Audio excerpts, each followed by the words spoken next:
నీకు పాటలు వచ్చా? పాటలు పాడతావా? పాటలు రావా? ఏదైనా ఒక పాట పాడు మంచిది. పాటలు నాకు రావా నీకు? కాదు, ఇప్పుడు నీ పళ్ళు ఉన్నాయి కదా, పళ్ళ మధ్యలో సందు ఎందుకు వచ్చింది? ఇక 2 పనులు వేసినాయి, మళ్ళీ ఇది కూడా వస్తుంది. మరి పీకేద్దామా? పీకైతే నరాలన్నీ గుంజుతాయి. నరాలన్నీ గుంజుతాయా? మళ్ళీ ఇంకోటి అతక పెడదాం, అక్కడ పన్ను తీసేసి ఏదన్నా ఒక రాయి పెడదాం.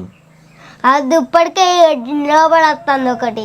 అంటే నువ్వు నాలుగుతోటి టచ్ చేసినట్టు, అందుకే అది చక్కగా రాకుండా లోపలికి వస్తుంది. అది కాదు, నేను ఏమనక ముందే ఇట్లా ఈడ పెట్టుకుంటేటప్పుడు ఇక ఏందిరా అనుకున్న వరకు మమ్మీతో చెప్తే ఇక్కడ ఒక పని వస్తుంది అన్నాడు. ఎవరన్నాడు? ఎవరన్నాడు? మమ్మీ. మమ్మీ అన్నదా? ఓకే. సో వీటిని ఏమంటారు? టీత్. సో దీన్ని నోస్. దీన్ని ఇయర్స్. దీన్ని లిప్స్.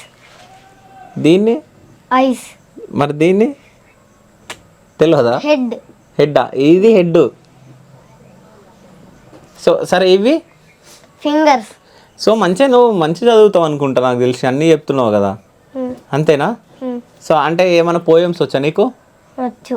ఒక పోయం చెప్పు. Butterfly where are you going out in the garden dancing. అది పోయమా? రైమ్స్ కాదా అది? రైమ్సే. దానే పోయం అంటారా? సో తెలుగు సబ్జెక్ట్ ఉందా మీకు? ఉంది. తెలుగులో పద్యాలు ఉంటాయా, పోయమ్స్ ఉంటాయా? ఉంటాయి. ఏదైనా ఒకటి పోయం చెప్పు. రాదా? అంటే నీకు ఓన్లీ ఇంగ్లీషు మ్యాథ్స్ రెండే వస్తాయా? ఇంగ్లీష్ కూడా రాదు. ఇంగ్లీష్ కూడా రాదా? మరి మంచిగా చెప్పినావు కదా స్పెల్లింగ్స్. మమ్మీ చెప్పింది ఇవన్నీ. ఓకే, మమ్మీ నేర్పిస్తుంది నీకు అన్నీ, అంతేనా?